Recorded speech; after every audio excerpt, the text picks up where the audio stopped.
Peter, I'm going to start going to you here. It doesn't seem to be playing. There we go.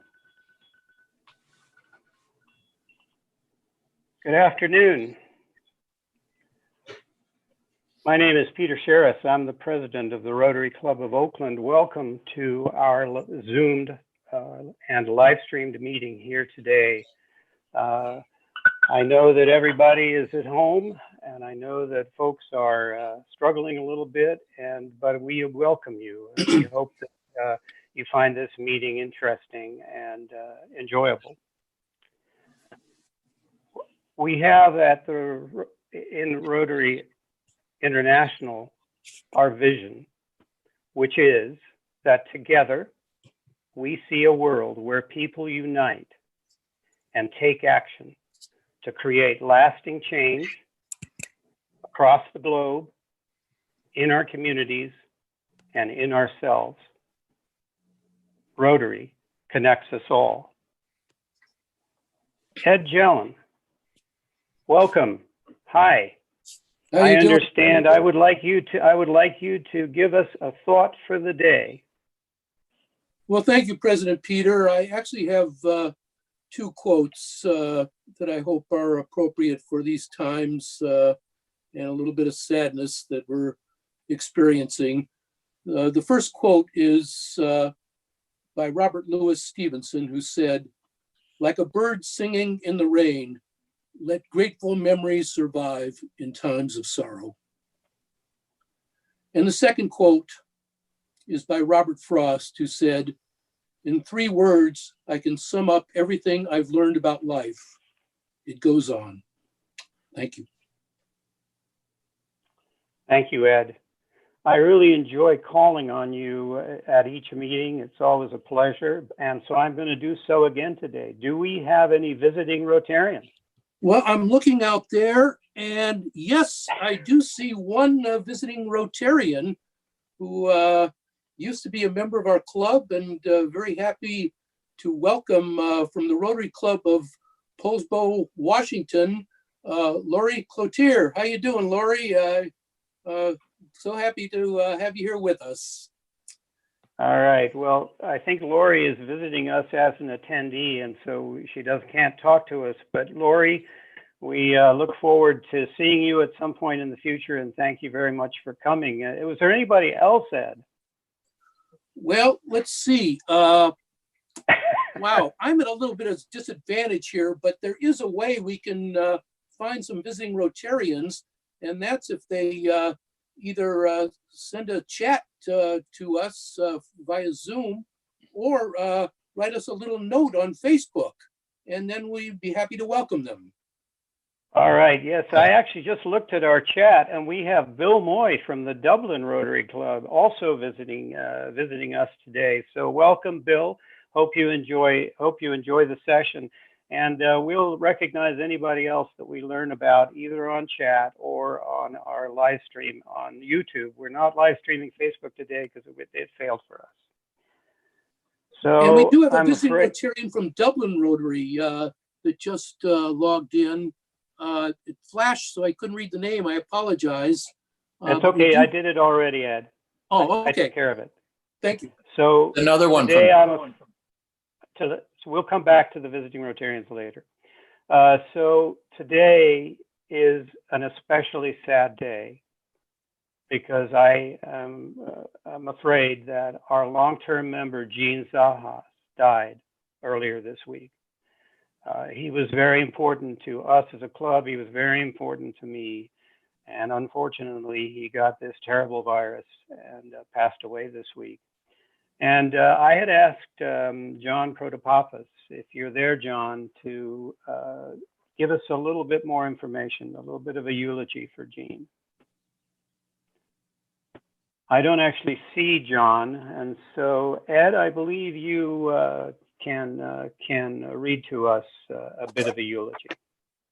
Yes, this is from John Protopopoulos, who was kind enough to send this to me and will be available in the TRF News magazine. John says, "It is with great sadness that I announce the passing of a great man, Eugene Zahas, Gene passed away on Tuesday, April 7, 2020. Gene was a native Oaklander, a devoted member of Oakland Rotary, and a great humanitarian. He was the father of three, Jacqueline, Lucas, and Christopher, the loving grandfather of three grandchildren, brother to Elaine, and devoted to his partner, Wendy Howard. Gene was born on June 26, 1941, to Greek immigrants Angela and Jimmy Zahas. He was the little brother of Elaine Zahas Manolis. At a young age, he was an Oakland Tribune paperboy and delivered newspapers in Oakland. One of his customers was our very own George Constantinopoulos. As a young man, he had a great love for fast cars and worked on cars with his lifelong friend, our very own Bruce Westfall. That love continued to his passing. He graduated from Oakland High School. One of his classmates and another lifelong friend was our very own Peter Turner. He graduated from the University of Oregon, and upon graduation, he started in business. And for many years, Gene was the proud owner of 4 stores under the cooperative called Johnstone Supply. He was a very successful, savvy, intuitive, and insightful businessman. His success gave him time and resources to give back to his community, and give he did. Gene joined Oakland Rotary almost 49 years ago in June 1971, and his sponsor was Jack Solomon Sr. While he was a member of Oakland Rotary, he was club president in 1998-99, ORC board member for many years, club treasurer since 1999, and on countless committees. For years, Gene generously donated his warehouse for the staging of our Kinder Prep Book Drive Committee to disperse books to all of our local schools. He also started our club website. He generally donated thousands of dollars to the Oakland Rotary Endowment and the Rotary Foundation, of which he was a major donor. He has served on the boards of Salvation Army and the Marcus Foster Education Fund. He has led campaigns for 7 Oakland Unified School District successful ballot measures as treasurer of the campaigns. He was a lifelong member of the Greek Orthodox Cathedral of the Ascension on Lincoln Avenue. Every ballot member he chaired won, and the only one he didn't chair lost. Gene had a very dry sense of humor. Once having breakfast with David Stein at Sequoia Country Club, he ordered his usual eggs Benedict with lots of hollandaise sauce. He proceeded to put a large gob of butter on his toast. Dave looked incredulously while Gene said, quote, "Bread is just a butter delivery system." Speaking of Sequoia, Gene loved playing golf. He had an unusual golf swing that is hard to describe, but he always did well at golf, even though he had a very unorthodox swing. None of us could understand it.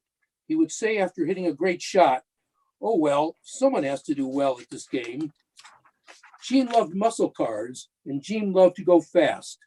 He learned race car driving at the Richard Petty Racing School many years. In later years, you might find Gene zipping down the coast highway with Wendy, with the top down in his Corvette. And you had to hold on to your seat when Gene took the driver's seat of the golf cart during his rounds of golf. A public celebration of Gene's life will be held sometime in the future when the pandemic subsides. May his memory be eternal. That is what John Protopopoulos had to say, Peter. Thank you, Ed. I would also now like to have 1 minute of silence in honor of Gene.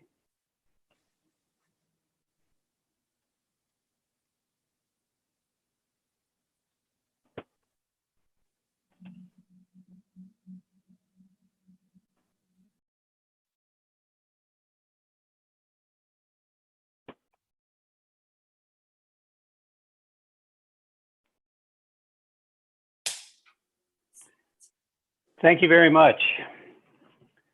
It is traditional within the Rotary Club of Oakland and many Rotary clubs around the world that in these sorts of circumstances that individuals want to make donations to the Oakland Rotary Endowment.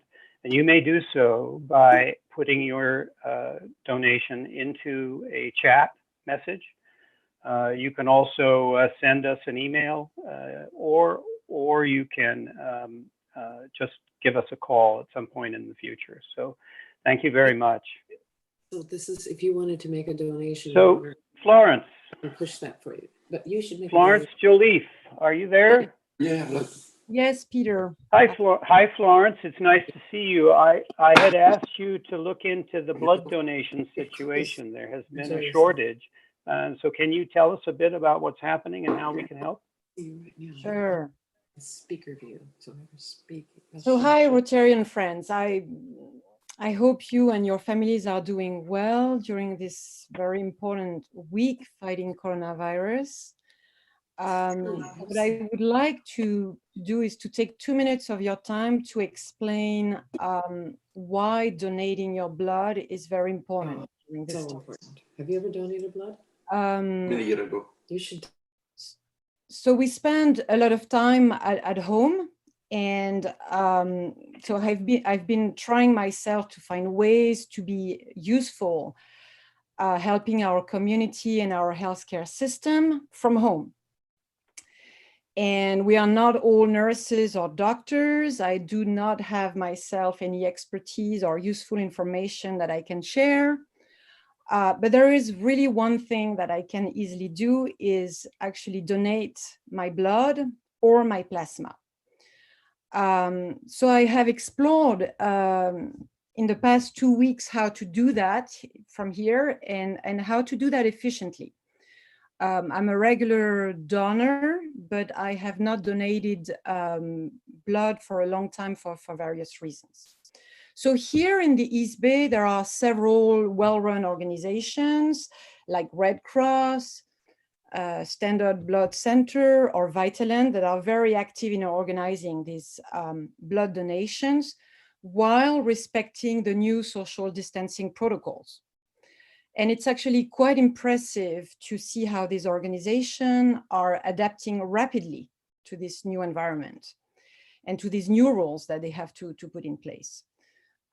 So only one person actually has contact with you at the moment of the donation. So why is it important to donate now and to keep donating in the coming weeks? Blood transfusions are part of the process of helping and treating coronavirus patients.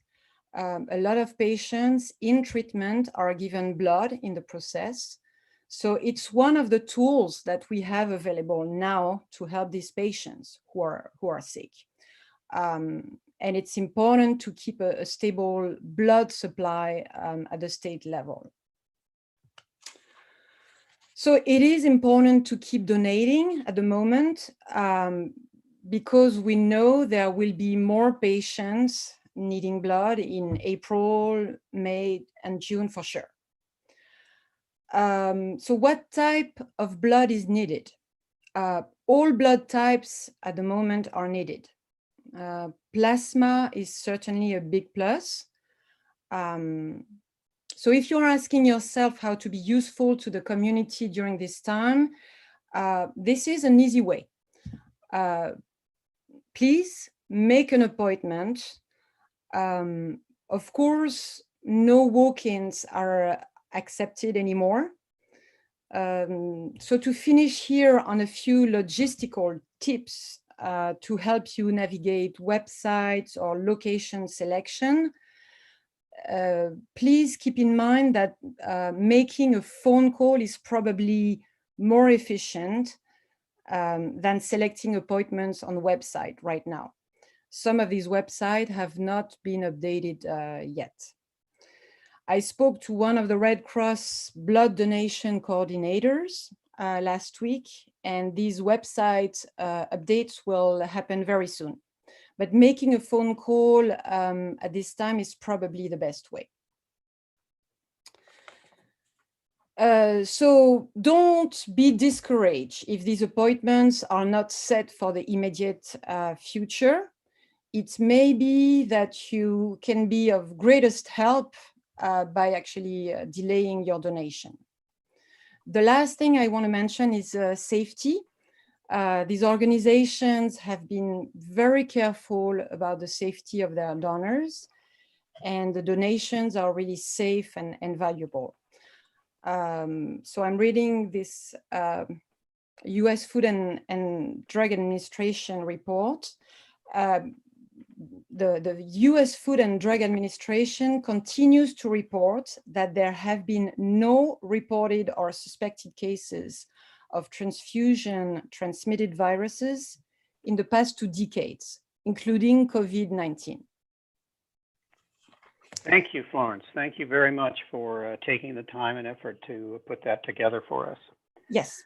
So in the midst of all of this not so good news, we have some really good news today, and that is we're inducting 3 new members to our club. And so I think what I'd like to do is to start out with Allison Bliss, who's going to introduce Keith Uriarte. Allison, are you there? I'm here. Thank you very much, Peter, and welcome, Keith. Keith Uriarte comes to us from the Redwood City Sunrise Rotary. And a number of years ago, he was instrumental getting his initial Rotary sponsor appointed to the California State Board of Education. Another fun fact about Keith is that he likes to travel and meet people, learn about them. When he was visiting France with his artist wife, Keith met the mayor of a small village in the Alps, where he learned that this tiny little town played a really crucial role in World War II. The villagers made nighttime secret raids on Nazi supply caravans in the middle of the night. That they were in the valley below this little village, and they were able to head off the Germans' entry into Italy. So very small but mighty, service above self, right? Welcome, Keith. All right. So Keith, talk a little bit so that you pop up and we can see your picture. Okay. All right. Well, we'll do that later. All right. So Sean Marks, I've just unmuted you. You have someone to introduce as well, Mr. Blas Cubero. You sure you're going to give me the floor? You've got the floor. That's a dangerous thing. But before I introduce Blas, I too want to just send my blessings and prayers to Wendy Howard. Losing Gene is a tremendous thing. I was friends with Gene for 28 years. I know he's got many, many friends in the club. Lots of dedicated employees at his business. And of course, the tremendous loss that he is for the city of Oakland itself. And Gene, you will be sorely missed. I too would like to ring the bell for Gene. And I'm looking forward to celebrating your life. You were a tremendous man. Blas Cubero. Blas is a general contractor here in Oakland, doing both residential and commercial, and he's got a niche of helping property owners develop more space for more inhabitants on properties, but all sorts of commercial and residential contracting. 2 interesting facts about Blas. He was born in Costa Rica, and at 19 years old, he became a merchant marine for Greece, where he was an expert in Morse code and spent 4 years traveling around the world. Secondly, Blas lives internationally with locations in Manhattan, his native Costa Rica, here in San Francisco, Oakland, and also Hawaii. So Blas is a world traveler. Blas, welcome to Oakland Rotary. Yeah, thank you so much. Yeah, I feel very welcome to this Rotary Club, and I'm very grateful to you all. So I'm very happy to be a member of this. Thank you, Blas. We got to see your picture. Thank you for talking, and welcome. You don't get that standing ovation you get from all of our members, but we're thinking of you, and we'll do it at some point in the future. All right, so Corey Knott. Corey Knott, you're going to introduce David Kirsten. Let me make sure. Yep, you're unmuted. Go for it. Thank you. So I'm introducing David Kirsten. I've known him just a little while, but in that short time, we've worked together on a few projects. And what I love about David is his consistent desire to get behind people and help them succeed in whatever cause they hold dear. FDR said to speak softly and carry a big stick. David speaks softly and carries a big heart and a very sharp mind. So if you're ready to do anything to expose any of the projects you're working in the community, talk to David about collaboration. Two things about David. One, he's a single dad of 2 girls, aged 5 and 14. You might even hear them in the background there. And another really interesting fact is that he is an adjunct professor of economics and public policy at the University of San Francisco.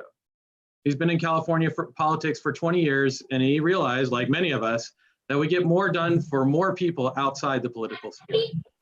Welcome, David, to Oakland Rotary. Thank you, Corey. Thanks for the kind introduction. All right, so we'll give David a round of applause as well. Thank you very much, David. I'm looking forward to working with you. So we're happy that the 3 of you have decided to join us.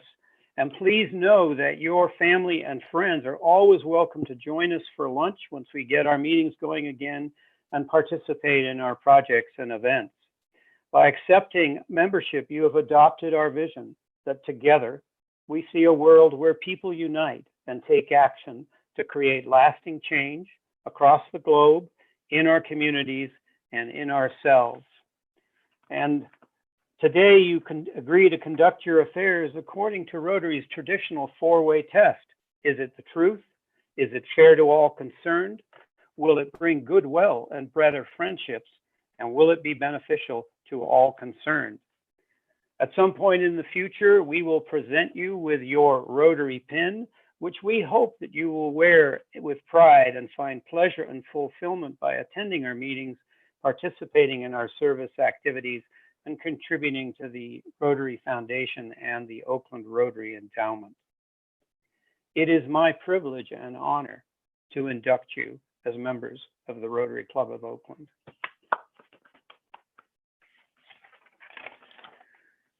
Okay,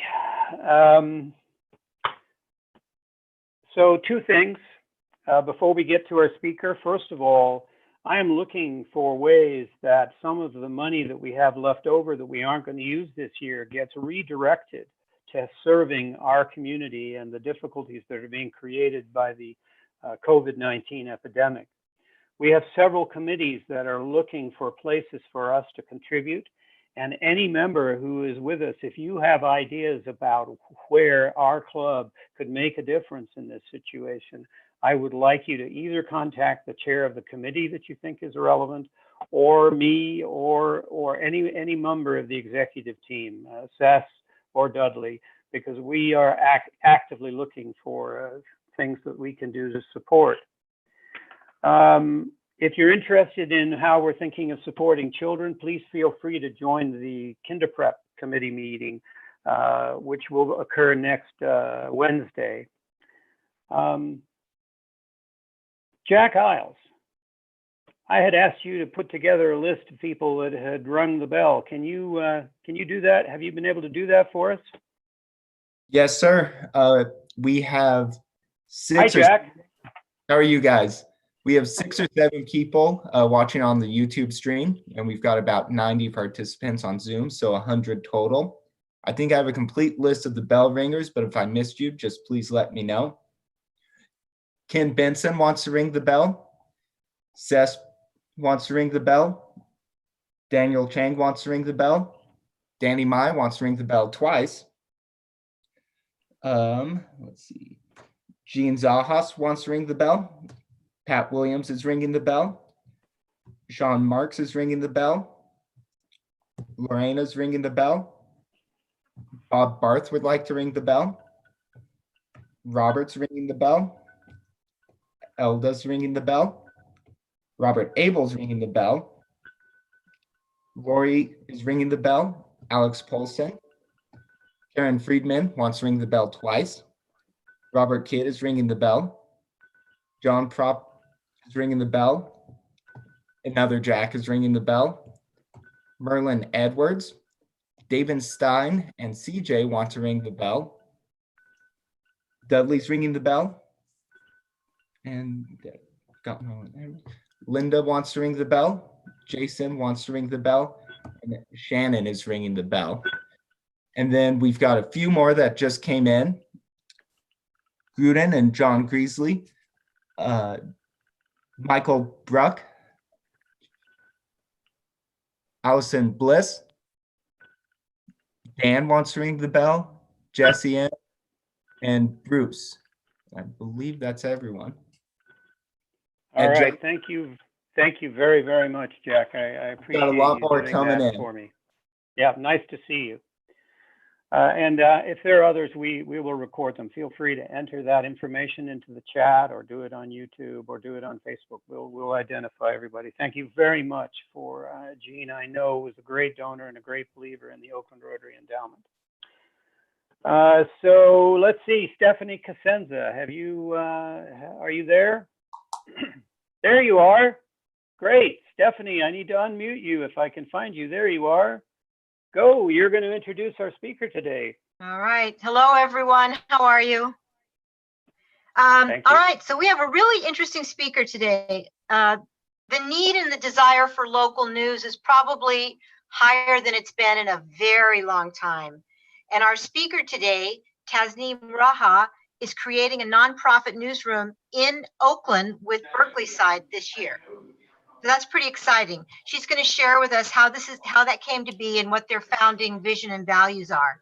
But let me tell you a little bit about her. She's an interesting lady. First of all, Fast Company magazine named her one of the smartest people on Twitter. She's the former editor and co-founder of the Tyler Loop, a nationally recognized nonprofit local news startup in East Texas. She's the former senior editor of NPR's Code Switch team and its popular podcast. And I have to ask you, did I say your name correctly? Well, thank you for asking. It's Tasneem, Tus like bus, and Raja. Okay. I appreciate it. Thank you. She's also was an editor at Mother Jones, and one of her projects included the first ever database of mass shootings in America and a suite of open source storytelling tools for newsrooms everywhere. Right now, she lives in Tyler, Texas, and she lives. No, I live in Oakland now. Oh, you do? Okay, yeah. So your bio's off, but you do have a husband, a stepson, and 2 imperious little terriers. Yes, still imperious. Yes. Welcome.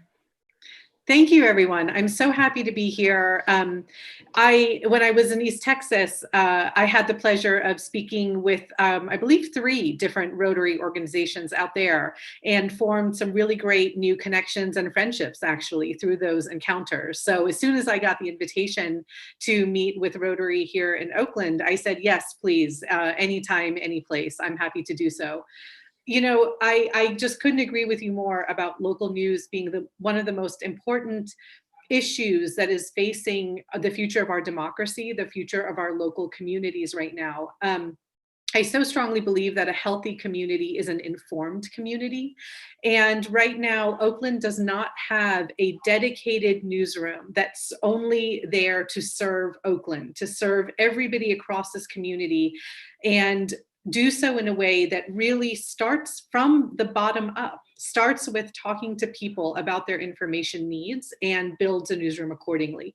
That is what we are here to do. I'm sure that some of you are familiar with Berkeleyside. Berkeleyside has been covering Berkeley in a remarkable way for 10 years. And that in and of itself is remarkable. As somebody who has founded a nonprofit startup digital news magazine and has worked in nonprofit media for the past 10 years, including several startups, I can tell you that what Berkeleyside has achieved is almost unparalleled. They formed a new news site to serve local communities in the digital age, and they have not only survived, but thrived. 10 years later, they are not only still around, but they are expanding and hiring new reporters to now expand their mission to Oakland.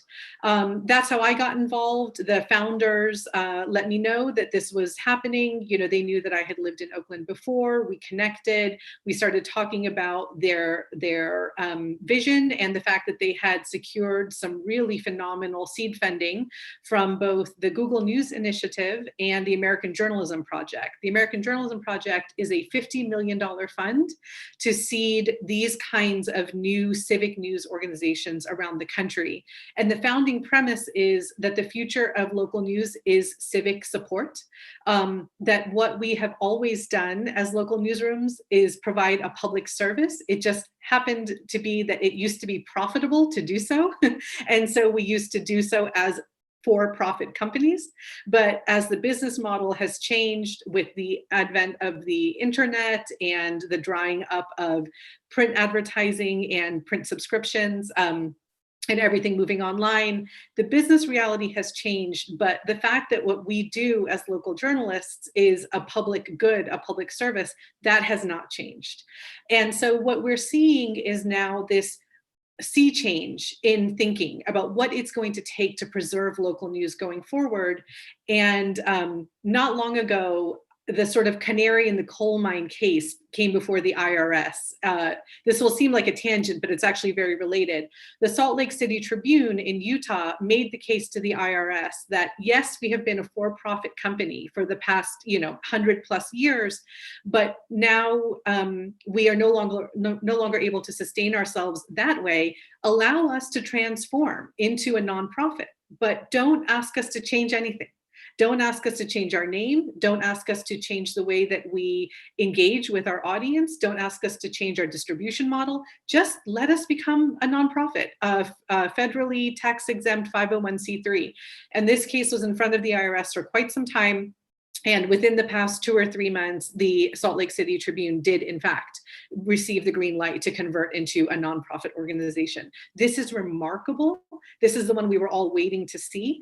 And what you're going to see, I believe, is that over the next 10, 15, 20 years, a whole number of major metro daily news gathering operations that have been around for a long time, if they can survive to get there, are going to convert into nonprofit organizations. Berkeleyside itself has converted into a nonprofit organization. It was what my co-founders of our new nonprofit organization like to say. They like to say they were a unprofitable for-profit company for the past 10 years. And now together we have joined forces to launch a new nonprofit organization that will run Berkeleyside and the new Oakland newsroom, which is forthcoming. I'm the editor-in-chief of this newsroom. We are starting to build out our team. Our original plan was to launch fully in late spring of this year, May or June of this year. And, sort of build our team, put out a lot of we hope, very useful and transparent materials about our founding vision and values, which I'll be telling you more about shortly, and then start reporting, late spring, early summer of this year. Then the pandemic happened. And we said to ourselves, we can't wait. We have to start serving Oakland now. As local journalists. So what we've done is actually begin our coverage 2 months earlier than we planned. We are right now writing about the impacts of both the virus and the shutdown on Oakland at Berkeleyside. So if you go to berkeleyside.com, you'll see a news section which says Oakland News. And for the time being, you can find our reporting there. So far, we've been reporting on, for instance, what frontline healthcare workers at Highland Hospital are saying about the preparedness of the largest public hospital in Oakland to be ready in case there is that expected surge of patients. That story was from a couple of weeks ago. So far, thankfully, public health experts tell us that the fact that Bay Area counties locked down as quickly as they did, that expected surge has not yet materialized. If it had, public frontline healthcare workers at Highland were saying, we are not prepared for this. So we also reported on a fund that was established by a number of local nonprofit organizations and the city of Oakland to provide relief for undocumented Oaklanders, because we know that undocumented Oaklanders will not qualify for the federal coronavirus relief bill, nor do they qualify for unemployment, and in many cases they do not qualify for food stamps either. Right now we're working on a piece about where we are gathering sort of a virtual roundtable, much like you all are doing here today, with a number of public health experts across Oakland to talk about the communities that they serve, whether in Deep East Oakland or Fruitvale, And we're saying, how are you seeing the impacts of this epidemic play out in the communities that you interface with? And what are your concerns coming out of this crisis for long-term healthcare impacts? At this point, I would love to go to the slides if possible, but I'm actually not sure the best way to do that, if somebody could help me out. And with those slides, I'd like to share with you a little bit more about our founding vision and values. Yes, you can either share, here we go. You can either share your screen, I get my video back up. You can either share your screen or I can have Dudley bring them up. He has them loaded. You know, Dudley, if you wouldn't mind, that would be great. And maybe if I could just ask you to help me advance the slides. Thank you. Yeah, and that's sort of further down. Oh no, you guys are getting a preview in reverse.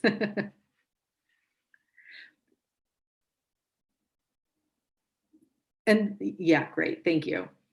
Thank you. Okay, great. Would it be possible to blow that up any bigger? If not, that's okay.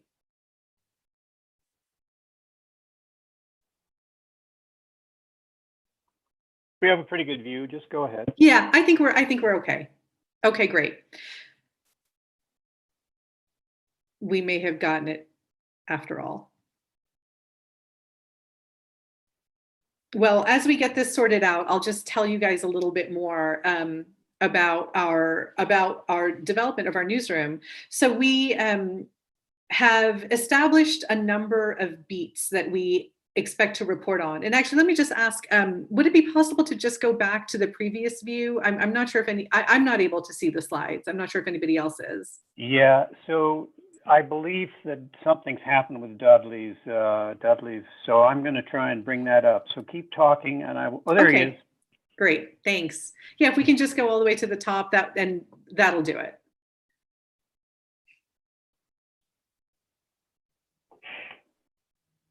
Okay, great, thanks. And we can go to the next slide. So yes, great. We can stay right here for the time being. So in the lead up to the launch of our newsroom, we started with questions of, okay, how are we going to decide what to cover? How are we going to decide how to best serve Oakland with these resources that we've put together, with this team that we're looking to build? Our initial vision, which is still our long-term vision, although we have scaled things back a little bit in the short term in response to the crisis, is to build a newsroom that starts off with 5 reporters and 3 editors, including myself as our top editor. And we knew that what we didn't want to do was start the way that most traditional newsrooms tend to think about their coverage, which is usually reporters and journalists, reporters and editors just talking to each other about what they think the news needs are of the given moment, and then reporting, and certainly in conversation with the sources that they have cultivated on the ground as well. We said, let's start from the bottom up. And let's have a program of listening where we're going to go out to the community. And this started months and months before we even announced the formation of this newsroom in December of 2019. This started in the summer of 2019, where we began a program of just reaching out to Oakland residents, stakeholders, business owners, organizers, activists, librarians, teachers, students, people from a wide variety of backgrounds and sectors and community roles, to say, tell us about your information needs. Tell us what you yourself personally would like to better understand about this city, to navigate your life, your work, your community. Tell us about the needs of the people that you work with or that you're in community with in Oakland. And also tell us what you wish other people better understood about Oakland. Out of those conversations, which started off just one person at a time, and at this point, through both our one-on-one conversations, then our listening events, which we started doing on a monthly basis, which I'll be telling you more about here, and our digital survey, which we also released in December, in January, I should say, of this year, we have gotten input from hundreds, I mean, hundreds and hundreds of Oakland residents about their vision and their input for what they would like to see out of this newsroom. Out of that, we have developed what I'm calling our founding values. So if we could go ahead to the next slide. Thank you. Our first founding value that I'd like to tell you about is that idea of learning and growing through a commitment to listening. And so starting in December and then in January and February of this year, we began a monthly series where we would go to different communities across Oakland and ask those questions in person through community events where we had anywhere from about 50 to 70 people participating each time. We didn't just stand at the front of the room and talk to people and talk at people. We actually found creative ways to get the participants interviewing each other also about what they know about Oakland. We're all experts about something in Oakland, right? So we started there. And we also, well, we plan to continue that series on a monthly basis and still do. But of course, with the pandemic, we had to press pause on that program for the time being, but we will certainly resume when it is safe to do so. The locations that we had visited before we pressed pause were, we started downtown at Studio To Be downtown. Then we went to the Fruitvale San Antonio Senior Center in Fruitvale at the Transit Village. And our next one was planned for the 81st Avenue Branch Library in Deep East Oakland. And we can go on to the next slide. Thank you. Our second value that came out of our conversations as part of our listening work was this idea of sharing the mic with people and communities across Oakland. And what that means is in our listening work, we just heard over and over again, please give Oaklanders an opportunity to tell their own stories, to share their own perspectives, to be involved.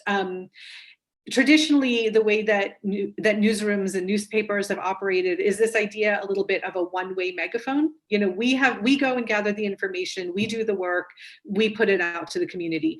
And there is tremendous value in that work. Please don't get me wrong. We're going to be doing a lot of traditional news gathering and presenting of that information with high quality, factual, very context-rich reports that will look like reports that you're used to seeing at Berkeleyside or the New York Times or the Mother Jones or whatever the case may be. But we are also going to be looking for ways to share the mic, whether that happens on our website or that happens through live events or new kinds of experiments and innovation that we haven't even come up with yet. Next slide, please. Building a newsroom that represents and reflects Oakland. Oakland is a deeply diverse city, and our newsroom needs to reflect and represent the people and communities of this great city. So one thing that was very important to us was to make sure that when we posted our job ads, for instance, that we were doing a really good job of intentionally thinking about the way in which we were making sure that this job ad got out there to people who, you know, wouldn't otherwise have heard about it. Going back to the relationships that we formed in our listening work over those many months and saying, you know, help us get the word out. And also being open to, as a newsroom, working with people who have been serving local information needs, whether in Oakland or another complicated city, and haven't been doing that in traditional journalism, but have been doing that very effectively and in very valuable ways in other sectors and in other formats. Being creative about our definition of who gets to be a journalist and who gets to be a reporter. Okay, we can go on. Thank you. You know, it's exciting, the idea of 5 reporters, 3 editors, a new newsroom for Oakland. We know that it's so little. It's a drop in the bucket. With a city of the size and complexity of Oakland, 5 reporters, you need 5 reporters just on one beat alone. So how are we going to do a good job of serving our mission along these 5 founding beats that we have developed? And I'll tell you what those beats are. And by the way, I see that people have questions in the chat, and I'm very happy to dig into those very shortly. So don't worry, we will get to hopefully at least some of those. So what we're going to need to do is also collaborate with those in our community who are already doing a good job of sharing valuable information. And also starting with the idea that we're not just here to tell the news. We're not just here to write news stories. There's a movement going on really across the country for journalists to ask themselves hard questions, important questions about what we do, especially in this world where the business model has changed. We no longer have a transactional relationship with our readers through the idea of subscriptions. We actually have to have more of an actual relationship with our readers. And that gives us an opportunity to really take stock of the value and impact of our work, to broaden out from just saying, we cover the news, to we fill information gaps in our city. We provide information resources. And especially in a pandemic like this, you could instantly start to see, okay, what kind of information do people need to navigate this crisis? Not just what do they need to know about what happened today or yesterday. Okay, we can go on. To the next slide, please, if possible. Working. Okay, no problem. Well, I know what the next slide is. So I'll, reflecting the value of Oakland's communities. Another thing we just heard over and over again in our listening work is, yes, we know that there are big, serious challenges in Oakland. We know that there are disparities. We know that there are deep-seated issues of poverty, of economic disparities, racial disparities. Please also reflect the value that so many of us see in Oakland. Please don't just pop into our neighborhoods to tell us about what just went wrong. Please show up to tell the stories of how Oaklanders are mobilizing in the face of enormous challenges and building relationships, building community, and have been doing so for a very, very long time across this city. So please, of course, do that very important function of watchdog journalism, accountability journalism, and reflect the value that we see in our communities and the reasons in which we live in Oakland. And in many cases, fight to stay in Oakland. Please reflect that value back to us as well. Okay. And lastly, protecting our editorial independence. You know, our initial seed funding comes from the Google News Initiative, which is a project within Google, and in some ways, I won't say separate from Google, but it's sort of a unique entity within Google. It's kind of its own island in a way, in which the Google News Initiative is there to say, Google as a search platform is stronger when there is valuable, trusted, high quality news, especially local news, in the information ecosystem that Google organizes for us. Google as a platform is stronger when that work is there. They saw the chipping away of that local news sources and said, it is actually in our best interest to invest in mutually beneficial, respectful ways with local news providers. And how can we do that? That's how the Google News Initiative came to be. And what I can tell you is that there is a complete and total firewall between our newsroom and Google when it comes to editorial influence. So this is not a world in which our newsroom will shy away from stories about, for instance, the impact of the tech sector on rising rents in Oakland. There is just no way, shape, or form in which we would not do a story like that, because half of our initial seed funding came from the Google News Initiative. We know that in part because we're not the first community newsroom to be funded by the Google News Initiative. There have been 2 others before us, and learning from that experience, seeing how that firewall has been respected was very important to us. Okay. And then lastly, and then I'd like to get to questions, this idea of how we'll measure success. So this is something, especially now that we're building out our team, that I am taking very, very seriously, to say we can't just measure success in how many stories did we publish today or this week or this month. It's just not good enough. We've defined innovation in my field in journalism over the past 10 decades, largely as more and more ways to get eyeballs on screens, right? So whether that starts to become video video or interactive storytelling, or let's do more with data. I mean, I certainly have been involved with all of those initiatives, actually. There's nothing wrong with that work. I really value so much of that work, but I believe that there is tremendous untapped opportunity to say, okay, but what about face-to-face? What about building relationships in the community? What about this idea that, you know, what if each of our reporters, for instance, was responsible for taking a different geography of our city each week and just showing up for 2 hours on, let's just say, a Wednesday afternoon at a farmer's market or a festival or a library or a coffee shop, and being open to just having conversations with community members about their information needs, about what they know about their community and their community needs. And writing about that, writing about those conversations was part of their work too. That's not a scoop. That's not, you know, a breaking news story. But I think it would be deeply, deeply valuable along our mission of building a community-centered newsroom that is built on a foundation of listening. So we're going to have to get creative about how we measure success. And that's a big part of my responsibility, is to guide our newsroom in defining how we're going to measure success and then get us to results. And with that, I know you guys have a lot of questions. So instead of going with mine, I'd like to just take a look at some of the questions that have come through. Somebody has said, will you have an education reporter? Our local education institutions need coverage, including our community colleges, public school districts, and et cetera. And this person asked, will Oaklandside have an education reporter? I'd like to take 1 second to talk about our name. We are in the process right now of determining what the name of our newsroom is going to be.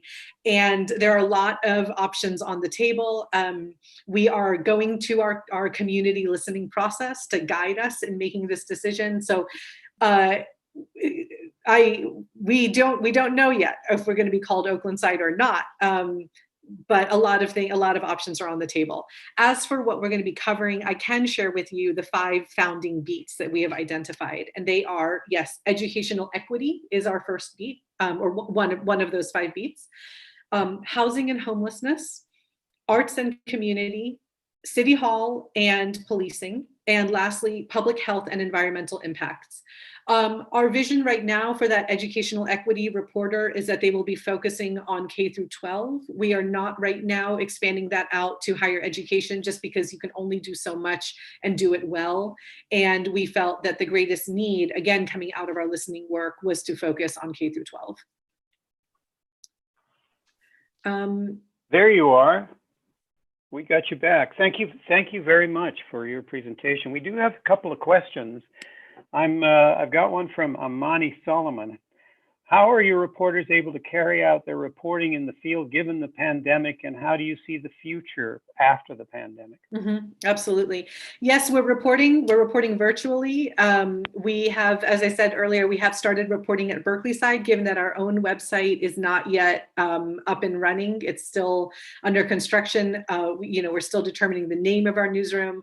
We didn't expect to be reporting yet, but we just saw that the need was there, and we felt that it was our duty to mobilize and take the resources that we have put together and start serving Oakland now instead of waiting. So we are, as I said, we are doing all of our reporting virtually at the moment, and we expect to report along those founding beats that I laid out. Great, thank you. Next question. Our nonprofit recruits AmeriCorps members to serve in the Oakland schools. We need a 2020-2021 cohort. Is there a way we can post job openings with the Oakland newsroom? I hope I'm interpreting that question correctly, meaning, is there a way that we could post the job openings for AmeriCorps members? I'm sure that there's a good way that we could connect. I don't have a concrete answer for you about that right now. We are so just building this newsroom, this whole vision, I mean, day by day at the moment. So when it comes to specific questions about stories or things that we will that we will publish on our website, I'm sorry, I don't have concrete answers for you at the moment. What I can tell you, however, is Please sign up for our newsletter. If you go to berkeleyside.com/Oakland, you can find out a lot more about our founding vision and values, about our founding team, about our plans. And it's also where you can sign up for our newsletter to stay in touch with developments and opportunities to connect with us. Okay, so I've been sort of scanning over. Jack Isles, do you have any other questions we haven't asked?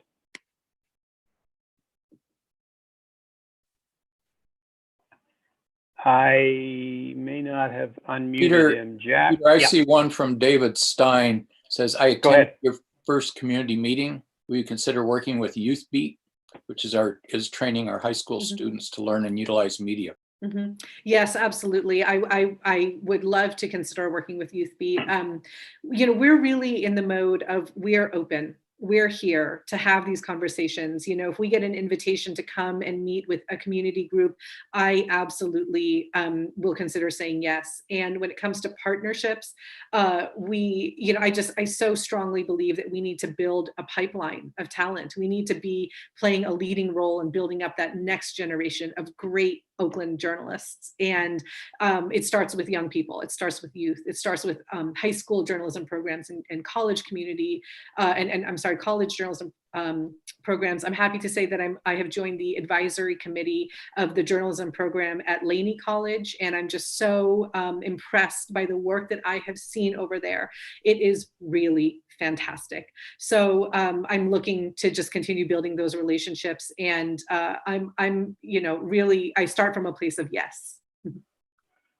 Okay, so thank you so much. We are very pleased to have you with us. We hope that you will visit us again. One of the things that Rotary has is an effort to eradicate polio across the world.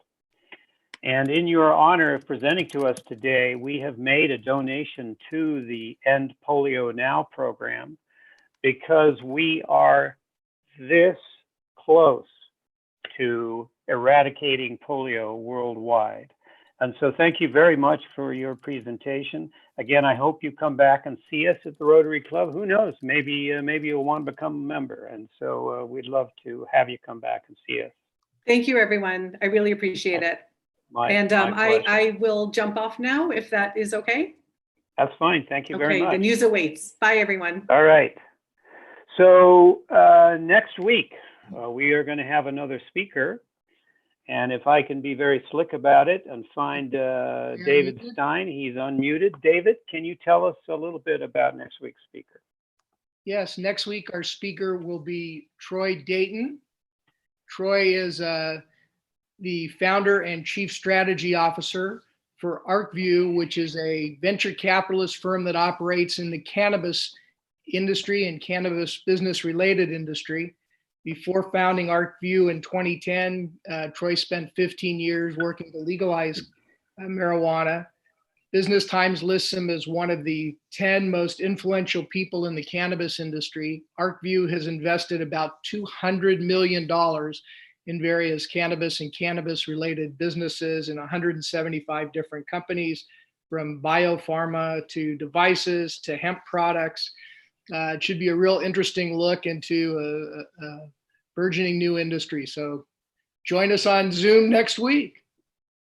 All right. Thank you very much, David. So I wanted to come back to Jack. Do you have other folks that have rung the bell? I just got a message from Pat saying there have been 45 bell ringers in honor of Gene. Can you list off some more names, please, Jack? Yeah, we've had quite a few. You yourself, Peter, rang the bell. Scott Bohe rang the bell. Fred Morris, Harold Lowe, Jillian rang the bell. Charlie Adams rang the bell. Steve Nichols, Ed Jellin rang the bell. Michael Bruck, Jesse M, Jay Lon, Georgia, David, and Tom Lemon rang the bell. So thank you, everyone.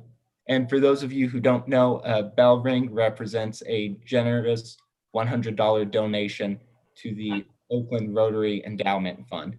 And usually Peter rings an actual bell. And the bell.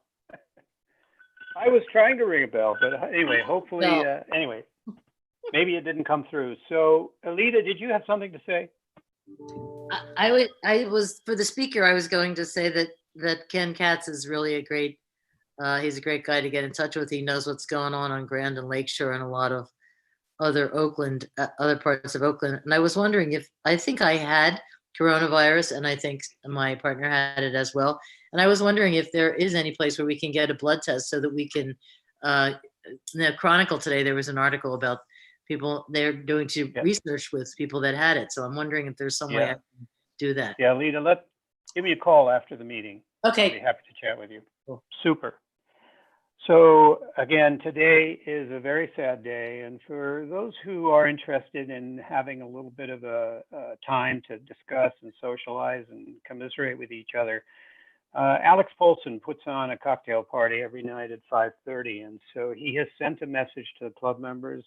He would be happy to have those that are interested in talking about this a bit more show up at that time. If you have any questions or need more information, you can always contact Alex Polson. And so today, I'm going to go ahead and close this meeting. Sorry about this. I'm getting some phone. And I wish everybody the best. We'll see you next week. And with that, this meeting of the Rotary Club of Oakland is adjourned.